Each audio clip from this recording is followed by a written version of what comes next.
ഒരു സന്തോഷ വാർത്ത നിങ്ങളോട് പറയട്ടെ. നിങ്ങൾ അനുദിനം വിശുദ്ധ കുർബാനയിൽ പങ്കെടുക്കുന്നവരാണെങ്കിൽ അതിനകത്ത് പാപപരിഹാരത്തിൻ്റെ അവബോധങ്ങളുണ്ട്, നന്ദിയുടെ അവബോധമുണ്ട്, ആരാധനയുടെ പ്രകടനങ്ങളും പ്രകരണങ്ങളുമുണ്ട്. ഒരു മനുഷ്യനൊരു ജീവിതത്തിൽ പുലർത്തേണ്ട, പ്രത്യേകിച്ച് ദൈവത്തോടും മനുഷ്യരോടും പുലർത്തേണ്ട എല്ലാ നല്ല സമീപനങ്ങളുടെയും ആകത്തുകയാണ് നമ്മൾ വിശ്വാസികൾ ദൈവത്തിനർപ്പിക്കുന്ന പരമമായ ആരാധനയായ വിശുദ്ധ കുർബാന.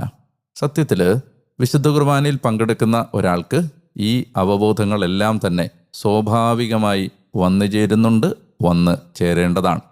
മറ്റൊരു ശ്രദ്ധേയമായ വായന ഈ അധ്യായങ്ങളിൽ നിന്ന് കിട്ടുന്നത് വെറുതെ നേർച്ച നേരരുത് എന്നാണ്.